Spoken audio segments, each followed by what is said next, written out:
गुरुर्ब्रह्मा गुरुर्विष्णुर् गुरुर्ब्रह्मा गुरुर्विष्णुर् गुरुर्देवो महेश्वरः गुरुर्देवो महेश्वरः गुरुसाक्षात् परब्रह्म गुरुर्साक्षात् परब्रह्म तस्मै श्री गुरवे नमः तस्मै श्री गुरवे नमः।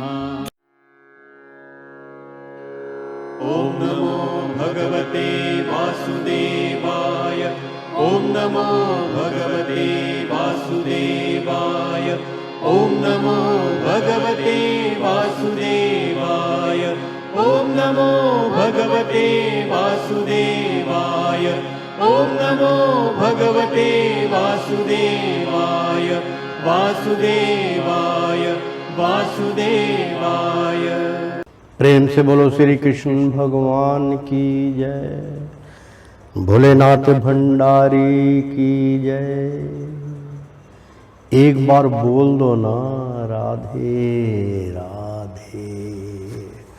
प्रेम से बोलो श्री कृष्ण भगवान की जय। मित्रों, प्रभु श्री हरि सचित्र श्री भागवत सुधा सागर सुख सागर भगवान वेद व्यासकृत श्रीमद् भागवत 12 सखंदों की सरल हिंदी व्याख्या श्लोक सहित प्रस्तुति की जा रही है। आचार्य श्री राजेंद्र कुमार सूर्यवंशी भगवान श्री कृष्ण की उनके चरणों की धूल उनके शिष्य उनके मुख के द्वारा ये भागवत का प्रसाद आप तक वितरण कर रहे हैं। मित्रों, भक्तों, प्रसाद लेना मत भूलिए। प्रेम से बोलो श्री कृष्ण भगवान की जय। 58वां अध्याय हम प्रारंभ करने जा रहे हैं। पिछले अध्याय में हमने आपको स्वर शक्तिमान स्वर व्यापक भगवान श्री कृष्ण के अपराक्रमों से परिपूर्ण यह आख्यान समस्त पापों अपराधों और कलंकों का मार्जन करने वाला तथा परम मंगलमय है। जो इसे पढ़ता सुनता अथवा श्रवण करता है वह सब प्रकार की आप कीर्ति और पापों से छूटकर शांति का अनुभव करता है। तो प्रेम से बोलो श्री कृष्ण भगवान की जय। भगवान श्री कृष्ण के अन्य न्याय विवाहों की कथा। श्री सुखदेव जी कहते हैं, परीक्षित, अब पांडवों का पता चल गया था कि वे लक्ष्य भवन में जले नहीं है। एक बार भगवान श्री कृष्ण उनसे मिलने के लिए इंद्रप्रस्थ पधारे। उनके साथ सत्याकी आदि बहुत से यदुवंशी भी थे। जब वीर पांडवों ने देखा कि सर्वेश्वर भगवान श्री कृष्ण पधारे हैं तो जैसे प्राण का सचार होने पर सभी इंद्रियां सचेत हो जाती हैं, वैसे ही वे सब के सब एक साथ उठ खड़े हुए। वीर पांडवों ने भगवान श्री कृष्ण का आलिंगन किया। उनके अंग संग से इनके सारे पाप ताप धुल गए। भगवान की प्रेम भरी मुस्कुराहट से सुशोभित मुख सुषमा देखकर वे आनंद में मगन हो गए। भगवान श्री कृष्ण ने युधिष्ठिर और भीमसेन के चरणों में प्रणाम किया और अर्जुन को हृदय से लगाया। नकुल और सहदेव ने भगवान के चरणों की वंदना की। जब भगवान श्री कृष्ण श्रेष्ठ सिंहासन पर विराजमान हो गए तब परम सुंदरी श्याम वर्णा द्रौपदी जो नव विवाहिता होने के कारण तनिक लज्जा रही थी, धीरे धीरे भगवान श्री कृष्ण के पास आई और उन्हें प्रणाम किया। पांडवों ने भगवान श्री कृष्ण के समान ही वीर सत्य का भी स्वागत सत्कार और अभिनंदन वंदन किया। वे एक आसन पर बैठ गए। दूसरे यदुवंशियों का भी यथा योग्य सत्कार किया तथा किया गया तथा वे भी श्री कृष्ण के चारों ओर आसनों पर बैठ गए। इसके बाद भगवान श्री कृष्ण अपनी बुआ कुंती के पास गए और उनके चरणों में प्रणाम किया। कुंती जी ने अत्यंत स्नेहवश उन्हें अपने हृदय से लगा लिया। उस समय उनके नेत्रों में प्रेम के आंसू झलक आए। कुंती जी ने श्री कृष्ण से अपने भाई बंधुओं की कुशल क्षेम पूछी और भगवान ने भी उनका यथोचित उत्तर देकर उनसे उनकी पुत्र वधू द्रौपदी और स्वयं उनका कुशल मंगल पूछा। उस समय प्रेम की विहलता से कुंती जी का गला रुंध गया था, नेत्रों से आंसू बह रहे थे। भगवान के पूछने पर उन्हें अपने पहले के कलेश पर कलेश याद आने लगे और वे अपने को बहुत संभाल कर जिनका दर्शन करने के लिए समस्त कलेशों का अंत करने के लिए ही हुआ करता है, उन भगवान श्री कृष्ण से कहने लगी, श्री कृष्ण, जिस समय तुमने हम लोगों को अपना कुटुंबी संबंधी समझकर स्मरण किया और हमारा कुशल मंगल जानने के लिए भाई अक्रूर को भेजा, उसी समय हमारा कल्याण हो गया। हम अनाथों को तुमने अनाथ कर दिया, सनात कर दिया। मैं जानती हूँ कि तुम संपूर्ण जगत के परम हितैषी सुहृद और आत्मा हो। यह अपना है और यह पराया, इस प्रकार की भ्रांत तुम्हारे अंदर नहीं है। ऐसा होने पर भी श्री कृष्ण जो सदा तुम्हें स्मरण करते हैं, उनके हृदय में आकर तुम बैठ जाते हो और उनकी कलेश परंपरा को सदा के लिए मिटा देते हो। युधिष्ठिर जी ने कहा, सर्वेश्वर श्री कृष्ण, हमें इस बात का पता नहीं है कि हमने अपने पूर्व जन्मों में किया इस जन्म में कौन सा कल्याण साधन किया है। आपका दर्शन बड़े बड़े योगेश्वर भी बड़ी कठिनाईता से प्राप्त कर पाते हैं और हम कुटुंब बुद्धियों को घर बैठे ही आपके दर्शन हो रहे हैं। राजा युधिष्ठिर ने इस प्रकार भगवान का खूब सम्मान किया और कुछ दिन वहीं रहने की प्रार्थना की। इस पर भगवान श्री कृष्ण इंद्रप्रस्थ के नर नारियों को अपनी अरूप माधुरी से नैना आनंद का दान करते हुए बरसात के 4 महीनों तक मुख पूर्वक सुख पूर्वक वहीं रहे।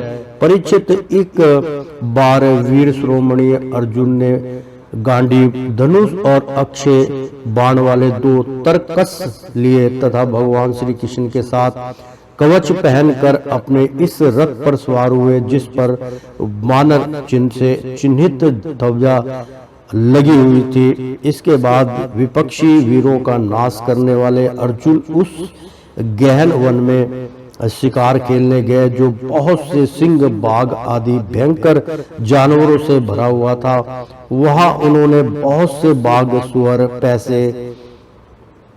भैंसे, काले हरिन, सरब, गवैया, नीलापन लिए हुए भूरे रंग का एक बड़ा हिरन, गैंडे, हरिन, खरगोश और सलक शाही आदि पशुओं पर अपने बाणों का निशाना लगाया। उनमें से जो यज्ञ के योग्य थे उन्हें सेवक गण पर्व का समय जानकर राजा युधिष्ठिर के पास ले गए। अर्जुन शिकार खेलते खेलते थक गए थे।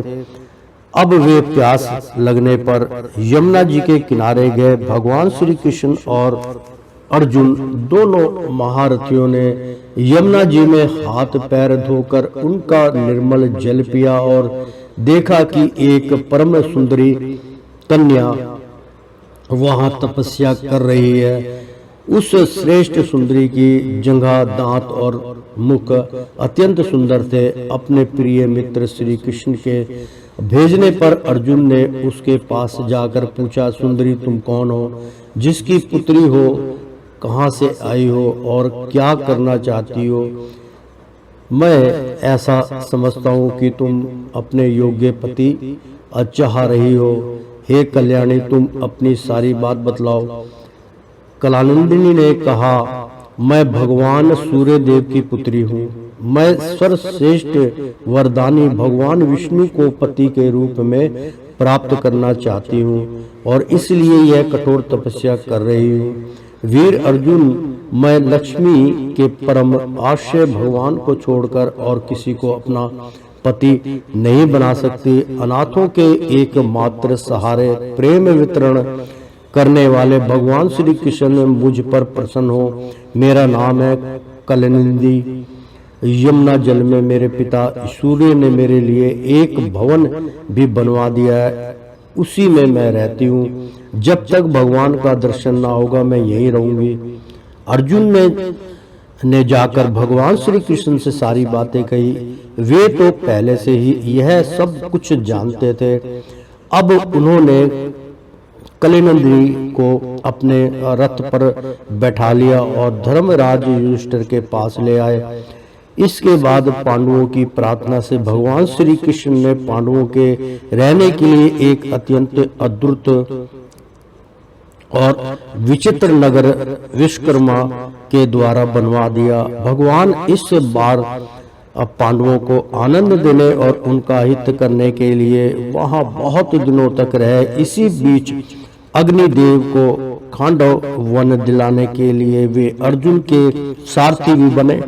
खांडव वन का भोजन मिल जाने से अग्निदेव बहुत प्रसन्न हुए। उन्होंने अर्जुन को गांडीव धनुष, 4 श्वेत घोड़े, एक रथ, 2 अटूट बाणों वाले तरकस और एक ऐसा कवच दिया जिसे कोई अस्त्र शस्त्रधारी भेद ना कर सके। खांडव दाह के समय अर्जुन ने मैदानों को जलने से बचा लिया था, इसलिए उसने अर्जुन से मित्रता करके उनके लिए एक परम अद्भुत सभा बना दी। उसी सभा में दुर्योधन की जल में स्थल और स्थल में जल का भ्रम हो गया था।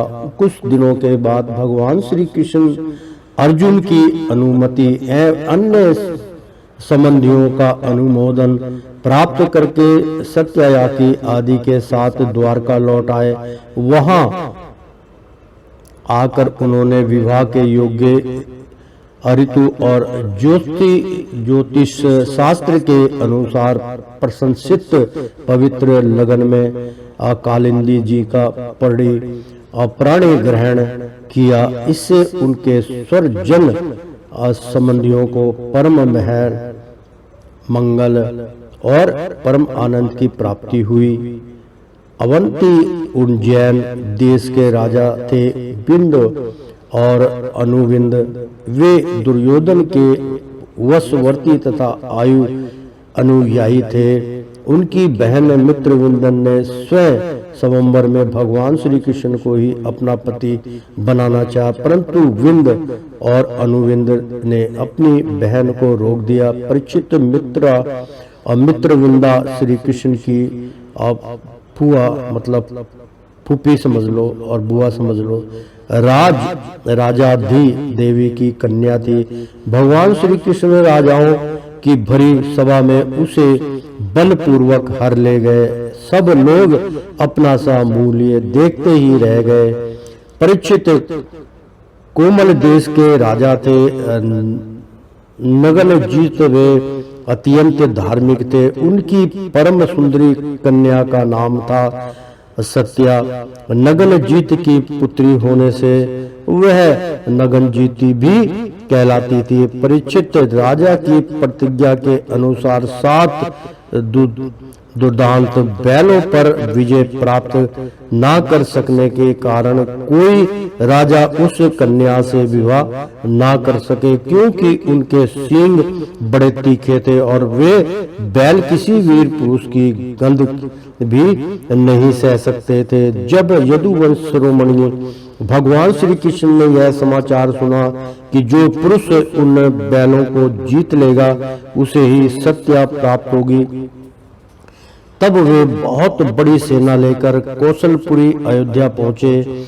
कौशल नरेश महाराजा नगनजीत ने बड़ी प्रसन्नता से उनकी आगवानी की और आसन आदि देकर बहुत बड़ी पूजा सामग्री से उनका सत्कार किया। भगवान श्री कृष्ण ने भी उनका बहुत बहुत अभिनंदन किया। राजा नगनजीत की कन्या सत्या ने देखा कि मेरे चिर अभिलषित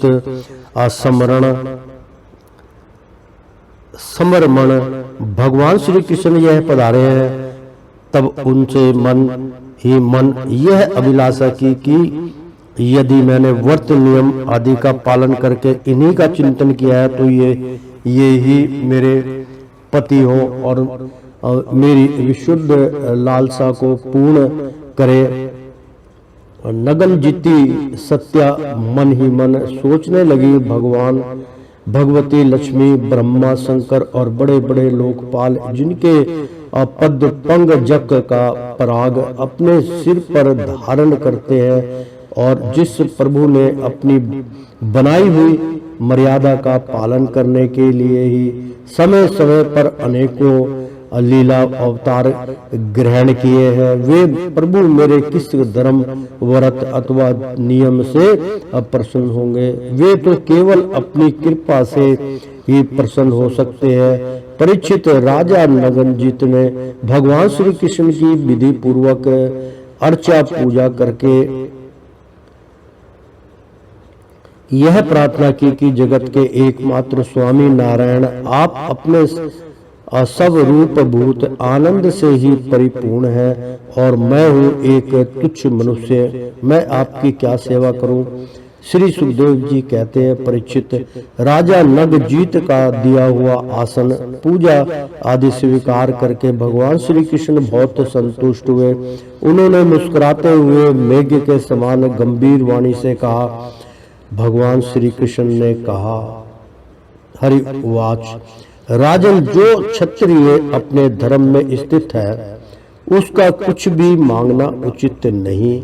धर्म यज्ञ विद्वानों ने उसके इस कर्म की निंदा की है, फिर भी मैं आपसे सौहार्द का प्रेम का संबंध स्थापित करने के लिए आपकी कन्या चाहता हूँ। हमारे यहाँ इसके बदले में कुछ शुल्क देने की प्रथा नहीं है। राजा नगनजीत ने कहा, प्रभु आप समस्त गुणों के धाम है, एकमात्र आश्रय है।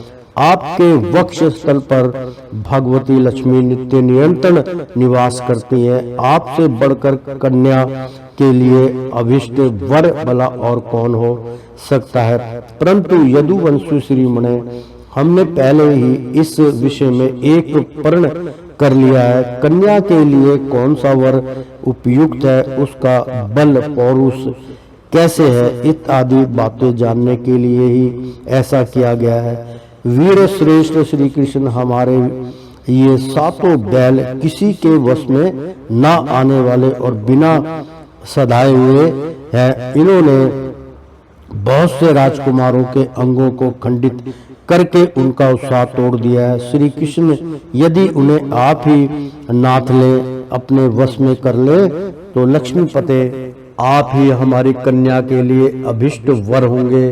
भगवान श्री कृष्ण ने राजा नगजीत का ऐसा प्रण सुनकर कमर में फेंट कस ली और अपने सात रूप बनाकर खेल खेल में ही उन बैलों को साथ लिया। इससे बैलों का घमंड चूर हो गया और उनका बल पौरुष भी जाता रहा। अब भगवान श्री कृष्ण ने उन्हें रस्सी से बांधकर इस प्रकार खींचने लगे जैसे खेलते समय नन्हा सा बालक काट के बैलों को घसीटता है। राजा नगजीत को बड़ा विस्मय हुआ। उन्होंने प्रसन्न होकर भगवान श्री कृष्ण को अपनी कन्या का दान कर दिया और सर्वशक्तिमान भगवान श्री कृष्ण ने भी अपने अनुरूप पत्नी सत्या का विधि पूर्वक प्रणय ग्रहण किया। रानियों ने देखा कि हमारी कन्या को उसके अत्यंत प्यारे भगवान श्री कृष्ण की पति के रूप में प्राप्त हो गए हैं। उन्हें बड़ा आनंद हुआ और चारों ओर बड़ा भारी उत्सव मनाया जाने लगा। शंख ढोल नंगारे बजने लगे, सब और गाना बजाना होने लगा। ब्राह्मण आशीर्वाद देने लगे। सुंदर वस्त्र, पुष्पों के हार और गहनों से सज धज कर नगर के नर नारी आनंद मानने लगे। राजा नगनजीत ने 10,000 गौएं और 3,000 ऐसी नवयुक्ति दासियां जो सुंदर वस्त्र तथा गहने में गले में शरणहार पहने हुई थी, दहेज में दी। उनके साथ ही 9,000 हाथी, 9 लाख रथ, 9 करोड़ घोड़े और 9 अरब सेवक भी दहेज में दिए। कौशल नरेश राजा नगरजीत ने कन्या और दामाद को रथ पर चढ़ाकर एक बड़ी सेना के साथ विदा किया। उस समय उनका हृदय वात्सल्य स्नेह के उद्रेक से द्रविड़ हो रहा था। परीक्षित, यदुवंशियों ने और राजा नगनजीत के बैलों ने पहले बहुत से राजाओं का बल पौरुष धूल में मिला दिया था। जब उन राजाओं ने यह समाचार सुना, तब उनसे भगवान श्री कृष्ण की यह विजय सहन ना हुई। उन लोगों ने नगन जीती सत्या को लेकर जाते समय मार्ग में भगवान श्री कृष्ण को घेर लिया और वे बड़े वेग से उन पर बाणों की वर्षा करने लगे।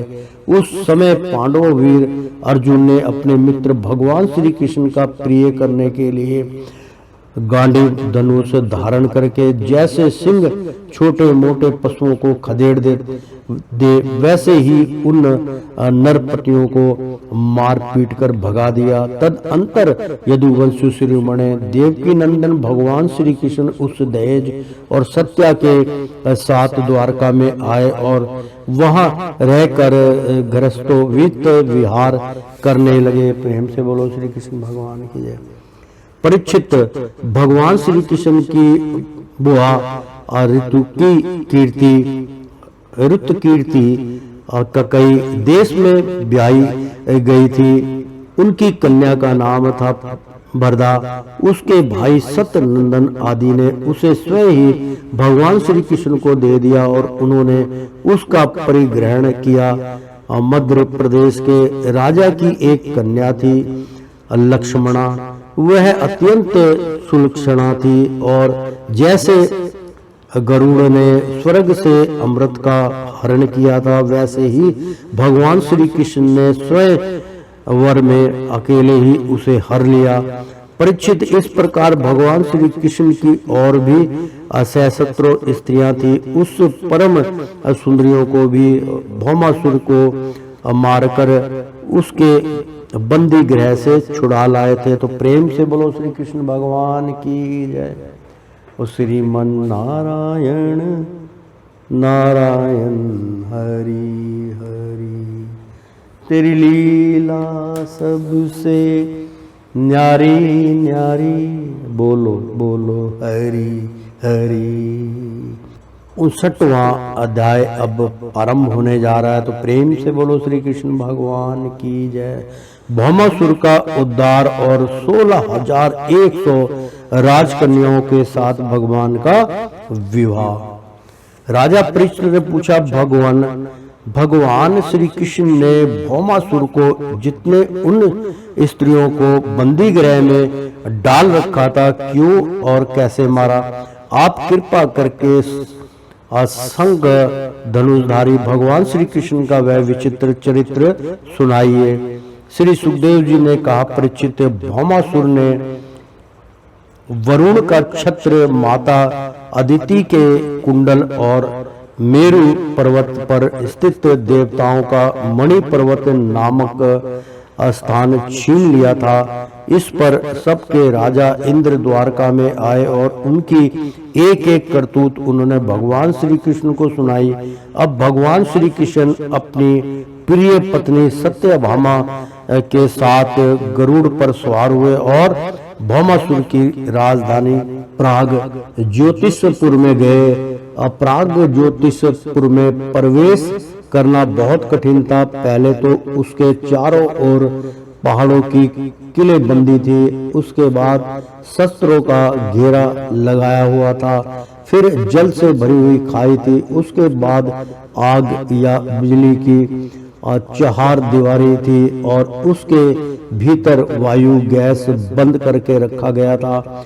इससे भी भीतर मूर दैत्य ने नगर के चारों ओर अपने 10,000 घोर एवं सुदृढ़ फंदे जाल बिछा रखे थे। भगवान श्री कृष्ण ने अपनी गदा की चोट से पहाड़ों को तोड़ फोड़ डाला और शस्त्रों की मोर्चे बंदी को बाणों से छिन्न भिन्न कर दिया और चक्र के द्वारा अग्नि, जल और वायु की 4 दीवारियों को तहस नहस कर दिया और मूर दैत्य के फंदों को तलवार से काट कूट कर अलग रख दिया। जो बड़े बड़े यंत्र मशीनें वहां लगी हुई थी उनको तथा वीर पुरुषों को हृदय में शंखनाद से विदीर्ण कर दिया और नगर के परकोटों को गदाधर भगवान ने अपनी भारी गदा से ध्वंस कर डाला। भगवान के पंचजन्य शंख की ध्वनि परल कालीन बिजली की कड़क के समान महाभयंकर थी। उसे सुनकर मूर दैत्य की नींद टूटी और वह बाहर निकल आया। उसके 5 सिर थे और अब तक वह जल के भीतर सो रहा था। वह दैत्य प्रलय काली में सूर्य और अग्नि के समान प्रचंड तेजस्वी था। वह इतना भयंकर था कि उसकी ओर आंख उठाकर देखना भी आसान काम नहीं था। उसने त्रिशूल उठाया और इस प्रकार भगवान की ओर दौड़ा जैसे सांप गरुड़ जी पर टूट पड़े। उस समय ऐसा मालूम होता था मानो वह अपने 5 मुखों से त्रिलोकी को निगल जाएगा। उसने अपने त्रिशूल को बड़े वेग से घुमाकर गरुड़ जी पर चलाया और फिर अपने 5 मुखों से घोर सिंहनाद करने लगा। उनके सिंहनाद का महान शब्द पृथ्वी, आकाश, पाताल और 10 दिशाओं में फैलकर सारे ब्रह्मांडों में भर गया। भगवान श्री कृष्ण ने देखा कि मूर दैत्य का त्रिशूल गरुड़ की ओर से बड़े वेग से आ रहा है। तब अपना हस्त कौशल दिखाकर फुर्ती से उन्होंने 2 बाण मारे, जिनसे वह त्रिशूल कटकर 3 टुक हो गया। इसके साथ ही मूर दैत्य के मुखों में भी भगवान ने बहुत से बाण मारे। इससे वह दैत्य प्राग ज्योतिषपुर में गए। प्राग ज्योतिषपुर में प्रवेश करना बहुत कठिन था। पहले तो उसके चारों ओर पहाड़ों की किलेबंदी थी, उसके बाद शस्त्रों का घेरा लगाया हुआ था, फिर जल से भरी खाई थी, उसके बाद आग या बिजली। ऐसा जो है इसमें मतलब उस किलेबंदी को और उसके सारे जितने भी मित्रों रोग के साधन थे सब भगवान ने छिन्न भिन्न करके तोड़ डाले और इससे वह दैत्य अत्यंत क्रुद्ध हो उठा और उसने भगवान पर अपनी गदा चलाई। परंतु भगवान श्री कृष्ण ने अपनी गदा के प्रहार से मूर दैत्य की गदा को अपने पास पहुंचने के पहले ही चूर चूर कर दिया। अब वह अस्त्रहीन हो जाने के कारण अपनी भुजाएं फैलाकर श्री कृष्ण की ओर दौड़ा और उन्होंने खेल खेल में ही चक्र से उसके 5 सिर उतार लिए। सिर कटते ही मूर दैत्य के प्राण पखेरु उड़ गए और वह ठीक वैसे ही जल में गिर पड़ा जैसे इंद्र के वज्र से शिखर कट जाने पर कोई पर्वत समुद्र में गिर पड़ा हो। मूर दैत्य के 7 पुत्र थे, त्राम, अंतरिक्ष, स्वर्ण, विभासु, वसु, नभ, स्वान और अरुण। ये अपने पिता की मृत्यु से अत्यंत शोकाकुल हो उठे और फिर बदला लेने के लिए क्रोध से भरकर शास्त्र शस्त्र से सुजाजित हो गए तथा पीठ नामक दैत्य को अपना सेनापति बनाकर भौमासुर के आदेश से श्री कृष्ण पर चढ़ गए। वे वहां आकर बड़े क्रोध से भगवान श्री कृष्ण पर बाण, खंगन, गदा शक्ति श्री ऋषि और त्रिशूल आदि प्रचंड शस्त्रों की वर्षा करने लगे। परीक्षित, भगवान की शक्ति अमोघ और अनंत है। उन्होंने अपने बाणों से उनके कोटि कोटि और सहस्त्र तिल तिल करके काट गिराए। भगवान के शस्त्र प्रहार से सेनापति पीठ और उसके साथी दैत्यों के सिर, जांघें, भुजा, पैर और कवच कट गए और उन सभी को भगवान ने यमराज के घर पहुंचा दिया। जब पृथ्वी के पुत्र नरकासुर भौमासुर ने देखा कि भगवान श्री कृष्ण के चक्र और बाणों से हमारी सेना और सेनापतियों का संहार हो गया, तब उसे असहा क्रोध हुआ। वह समुद्र तट पर पैदा हुए बहुत से मद वाले हाथियों की सेना लेकर नगर से बाहर निकला। उसने देखा कि भगवान श्री कृष्ण अपनी पत्नी के साथ आकाश में गरुड़ पर स्थित हैं। जैसे सूर्य के ऊपर बिजली के साथ वर्षा कालीन श्याम वेग और शोभ्यमान हो, भौमासुर ने स्वयं भगवान के ऊपर शतध्वनि नाम की शक्ति चलाई और उसके सब सैनिकों ने भी एक ही साथ उन पर अपने अपने शस्त्र अस्त्र छोड़े। प्रेम से बोलो श्री कृष्ण भगवान की जय। भौमासुर ने स्वयं भगवान के ऊपर शतध्वनि नाम की शक्ति चलाई और उसके सब सैनिकों ने भी एक एक साथ उन पर अपने अपने अस्त्र शस्त्र छोड़े। अब भगवान श्री कृष्ण भी अचित्र विचित्र पंख वाले तीखे तीखे बाण चलाने लगे। इससे उसी समय भौमासुर के सैनिकों की भुजाएं, जांघें, गर्दन और धड़ कट कट कर गिरने लगे। हाथी और घोड़े भी मरने लगे। परीक्षित, भौमासुर के सैनिकों ने भगवान पर जो जो अस्त्र शस्त्र चलाए थे उनमें से प्रत्येक को भगवान ने तीन तीन तीखे बाणों से काट गिराया।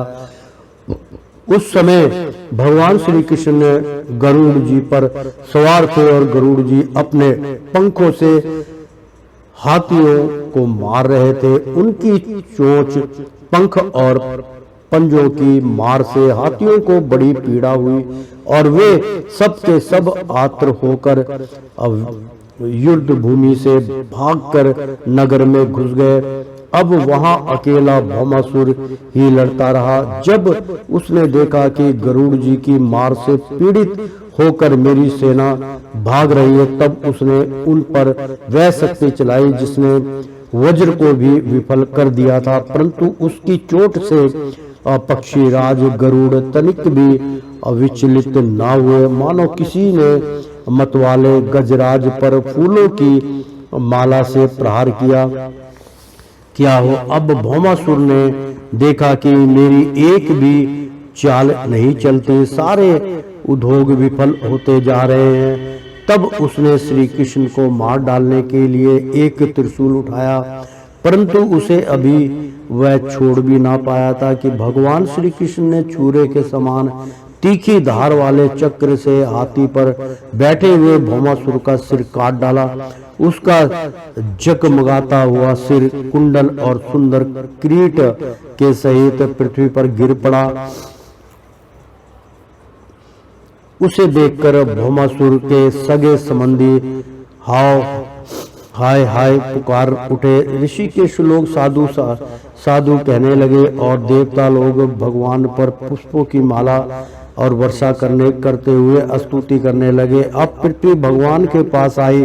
उसने भगवान श्री कृष्ण के गले में वैजयंती की एक साथ वनमाला पहना दी और अदिति माता के जगमगाते हुए कुंडल जो उपाए हुए सोने के एक रतन जड़ित थे भगवान को दे दिए तथा वरुण का छत्र और साथ ही एक महामणि भी उनको दी। राजन, इसके बाद पृथ्वी देवी बड़े बड़े देवताओं के द्वारा पूजित विश्वेश्वर भगवान श्री कृष्ण को प्रणाम करके हाथ जोड़कर भक्ति भाव भरे हृदय से उनकी स्तुति करने लगी। पृथ्वी देवी ने कहा, शंख चक्र गदाधारी देवेश्वर, मैं आपको नमस्कार करती हूँ। परमात्मन आप अपने भक्तों की इच्छा पूर्ण करने के लिए उसी के अनुसार रूप प्रकट किया करते हैं। आपको मैं नमस्कार करती हूँ। प्रभु, आपकी नाभि से कमल प्रकट हुआ है। आप कमल की माला पहनते हैं। आपके नेत्र कमल से खिले हुए और शक्तिदायक है। आपके चरण कमल के समान सुकुमार और भक्तों के हृदय को शीतल करने वाले हैं। आपको मैं बार बार नमस्कार करती हूँ। आप समग्र ऐश्वर्य, धर्म, यश, संपत्ति, ज्ञान और वैराग्य के आश्रय हैं। आप सर्वव्यापक होने पर भी स्वयं वासुदेव नंदन के रूप में प्रकट हैं। मैं आपको नमस्कार करती हूँ। आप ही पुरुष हैं और समस्त कारणों के भी परम कारण है। आप स्वयं पूर्ण ज्ञान स्वरूप हैं। मैं आपको नमस्कार करती हूँ। आप स्वयं तो हैं जन्म रहित, परंतु इस जगत के जन्मदाता आप ही हैं।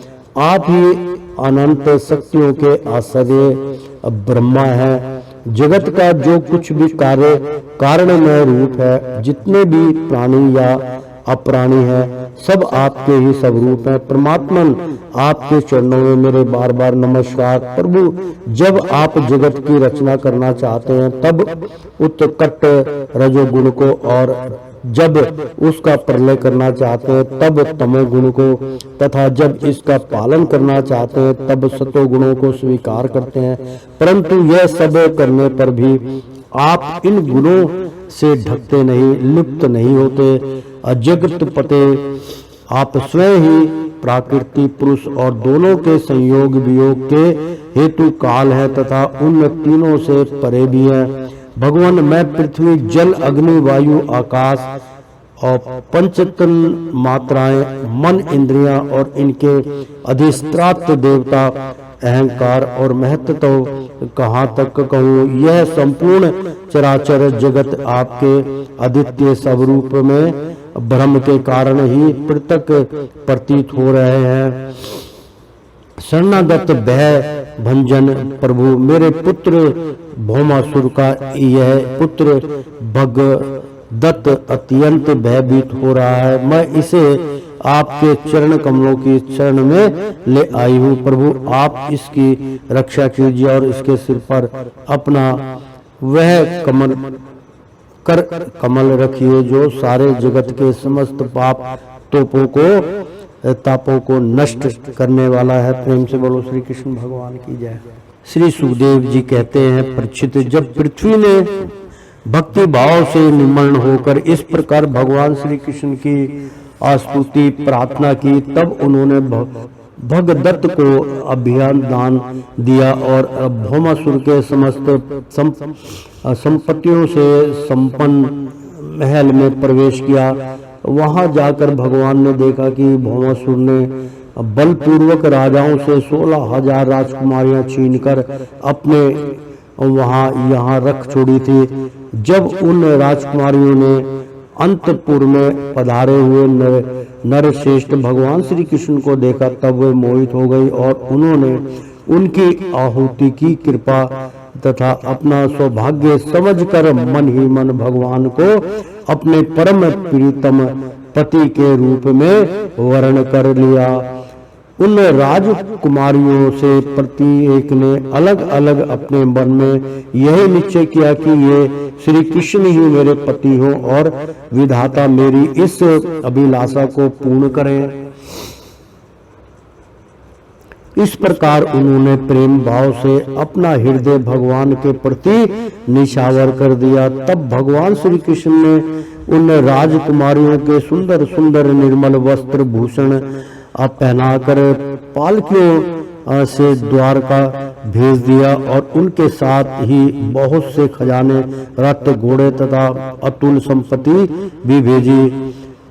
ऐरावत के वश में उत्पन्न हुए अत्यंत वेगवान 4-4 दांतों वाले सफेद रंग के और 64 हाथी भी भगवान ने वहां से द्वारका भेजे। इसके बाद भगवान श्री कृष्ण अमरावती में स्थित देवराज इंद्र के महलों में गए। वहां देवराज इंद्र ने अपनी पत्नी इंद्राणी के साथ सत्यभामा जी और भगवान श्री कृष्ण की पूजा की तथा तब भगवान ने आदित्य के कुंडल उन्हें दे दिए।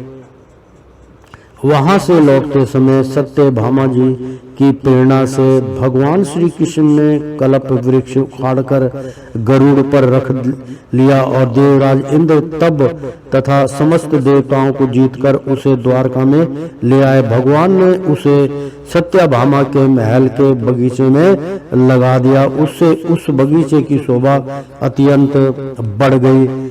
कल्प वृक्ष के साथ उसके गंध और मरकंद के लोभी भौरे स्वर्ग से द्वारका में चले आए थे। परीक्षित देखो तो ये सही, जब इंद्र को अपना काम बनाना था तब तो उन्होंने अपना सिर झुकाकर मुकुट की नोक से भगवान श्री कृष्ण के चरणों का स्पर्श करके उनके सहायता की और भिक्षा मांगी थी। परंतु जब काम बन गया तब उन्होंने उन्हीं भगवान श्री कृष्ण से लड़ाई ठान ली। सचमुच ये देवता भी बड़े तमोगुणी हैं और सबसे बड़ा दोष तो उनमें घन्यादंता का है, अधिकार है। ऐसी घटना तक को तदंतर भगवान श्री कृष्ण ने एक ही मुहूर्त में अलग अलग भवनों में अलग अलग रूप धारण करके एक ही साथ सब राजकुमारियों का शास्त्रोक्त विधि से परिग्रहण किया। सर्वशक्तिमान अविनाशी भगवान के लिए इसमें आश्चर्य की कौन सी बात है। परीक्षित, भगवान की पत्नियों के अलग अलग महलों में ऐसी दिव्य सामग्री भरी हुई थी जिनके बराबर जगत में कहीं भी और कोई भी सामग्री नहीं है। फिर अधिक की तो बात ही क्या है। उन महलों में रहकर मति गति के परेखी की लीला करने वाले अविनाशी भगवान श्री कृष्ण अपने आनंद आत्मा आनंद में मगन रहते हुए लक्ष्मी जी की अंश स्वरूपा उन पत्नियों के साथ ठीक वैसे ही व्यवहार करते थे जैसे कोई साधारण मनुष्य घर गृहस्थी में रहकर गृहस्थ धर्म के अनुसार आचरण करता हो। परीक्षित, ब्रह्मा आदि बड़े बड़े देवता भी भगवान के वास्तविक स्वरूप को और उनकी प्राप्ति के मार्ग को नहीं जानते। उन्हें स्मरण भगवान श्री कृष्ण को उन स्त्रियों ने पति के रूप में प्राप्त किया था। अब नित्य निरंतर उनके प्रेम और आनंद की अभिवृद्धि होती रहती थी और वे प्रेम भरी मुस्कुराहट, मधुर चितवन, नव समागम, प्रेमालाप तथा भाव बढ़ाने वाली लज्जा से युक्त होकर सब प्रकार से भगवान की सेवा करती रहती थी। उनमें से सभी पत्नियों के साथ सेवा करने के लिए सैकड़ों दासियां रहती। फिर भी जब उनके महल में भगवान पधारते तब वे स्वयं आगे जाकर आदर पूर्वक उन्हें लिवा लाती, श्रेष्ठ आसन पर बैठाती, उत्तम सामग्रियों से पूजा करती, चरण कमल पंखराती, पान लगाकर खिलाती और दबा कर थकावट दूर करती, पंखा जलती, इत्र फुलेल चंदन आदि लगाती, फूलों की हार पहनाती, केस संवारती, तुलाती, स्नान कराती और अनेक प्रकार के भोजन कराकर अपने ही हाथों भगवान की सेवा करती। प्रेम से बोलो श्री कृष्ण भगवान की जय।